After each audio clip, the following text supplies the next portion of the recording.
I don't know that. You have to ask them that. I don't know that too good. You don't know how people think about you. All you try to do your job. You can't worry about how people think about you. You try to be fair to everybody and hope that you don't try to step on anyone.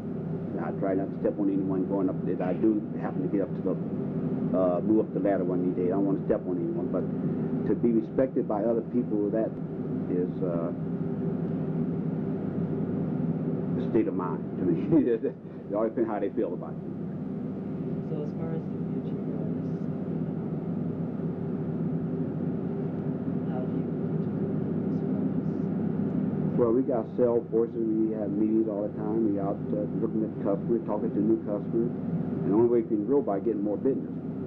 And the more business we get in here, the more we can grow. And we expect to fill this plant up 180 days in the next couple of years. And we hope by that time we can build another plant and get this one paid off and out of debt. And then we can grow. When we retire the debt that we got here, we can grow and go into another location and do the same thing.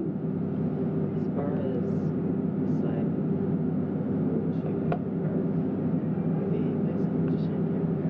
No, it's one enough. It would be other part of the state, but we just looking now. We don't know what part. It could be south, it could be north, it could be west. One of the three we probably would go, but not right now. We haven't decided where we would go. But we know that there's a need out there, so we would go to one of the three places. We probably wouldn't go east. We'd probably go north, south, and west.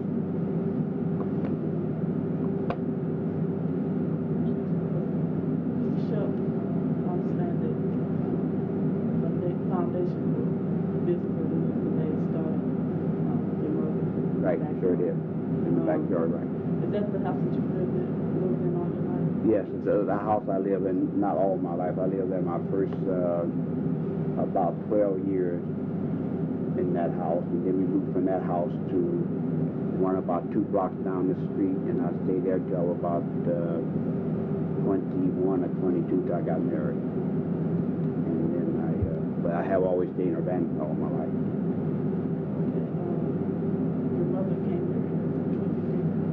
I think so. That was before my time, but I think she came in 23. The reason why she came? One thing, my father worked for the Illinois Central Railroad, and he had a job at the Champaign plant here. So therefore, she moved up here at that time, and he had a job here. So she came over with him at that time. Do you know what your father did? No, that was still before my time. We've been in, he came, might have been the same year.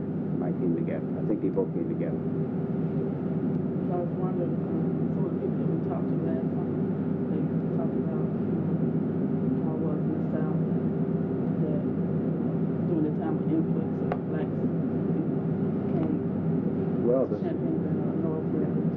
The South has always been, you know, the South is just the South. It might be better than the North now, but the South used to be more segregated than it is now. And you know, they didn't talk a lot about it because they knew the place that they were supposed to be. So I think when you know your place, you don't worry about segregation too much. I think segregation hurts you when you don't know where you're supposed to be and you get stepped on that way. But I think they knew the place. They come up here to try to make it better for themselves, and that was the reason they came up north. He had a better job up here, and didn't make a whole lot more, but she could work, do housework. I think she done housework when she first got here. And one of the reasons she started the laundry business, because she used to do housework, and she couldn't get all the ironing done, so she would bring it home at night and iron it, and take it back to the job, to the warehouse she was working at the next day. That's the way she started in the business.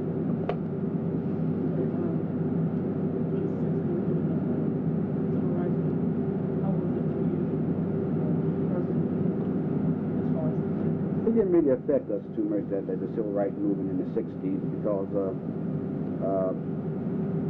I just figured you could not get anything by forcing people to give it to you. And I think that to me what the movement was all about, forcing people to give you your rights.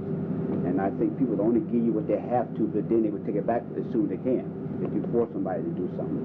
So it didn't affect us a whole lot here in Urbana in the 60s. They did have a lot of problems in certain section of the town, but it did not affect our business at that time. We did not lose any customers because of that.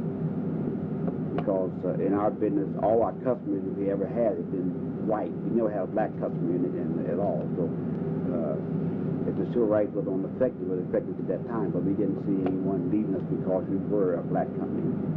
A company run by black people, that's what I always say, not a black company.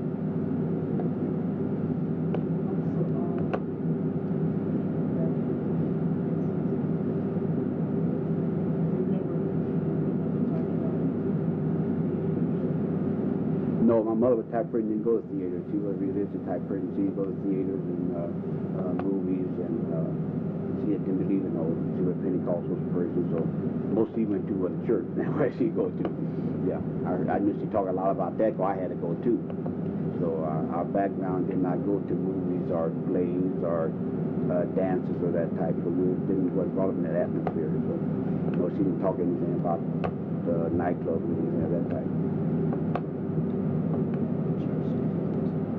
I go to a Monument of Faith now in Chicago.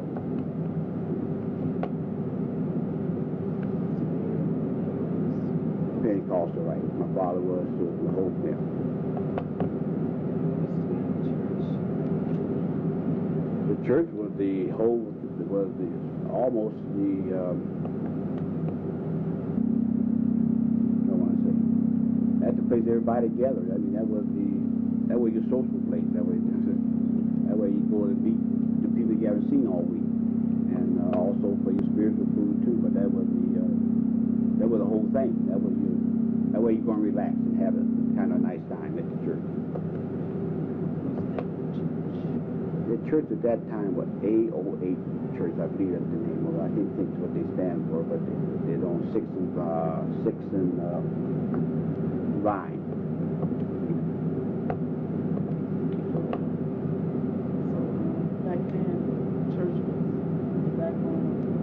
Oh yes, it was always that long, right?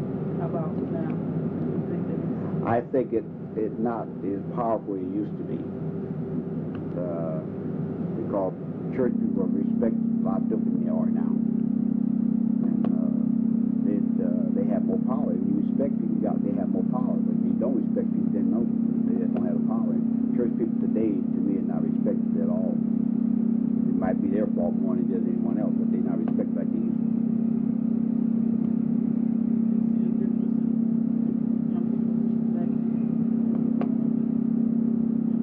It's different. I think the main difference is that the young people now are coming from more single parents home than we did then. There were single parents home, but not near as many as we have now. Now we're over 50% over half of the minorities or blacks have a single home, and that wasn't the case in the 40s or in that time. So you have more men to look up to then. There's more fathers around. You may not have a father, but there were 2 or 3 in the same neighborhood that you could look up to, and you had to respect them people, because they could spank you, send you home, and you got another spanking. And now, if they spank you now, they want to put you in jail, and you spank somebody else's child. But it was different because the time was different. We respected one another. Old people respected because they were old. Now we don't care what the everyday livelihood was. We still respect them because they were old. They were called Mr. and Mrs. We didn't care if they were a bum on the street. They were still called by that title because they had age on us. But it's different now. You know how to hear Mr. and Mrs. too many people. That was different. I feel about that time. We had had more respect for our older people and more concern about them. So you feel that there's been major change? Oh yes, 100%. Yeah. About 150% of it. Yeah. It has gone way around backward. And I think that's the reason that we are, as a race, is not moving anywhere, because we don't even respect our own people. If you don't respect your own, you don't give respect, you can't receive respect. And I think that's one of the problems that we are having as a race. We don't give respect and we don't receive it. We're not looked up as a hard-working people as we used to be, but now we just out. We look at as people looking for an easy way out. through aid and different things that they are giving people, looking for an easy way to get up without having to work for it. Before you had it, you worked, you didn't make anything, but you still worked. And you feel better when you work to make you $1 a day and you are if somebody give you $100 a day. I think you feel better.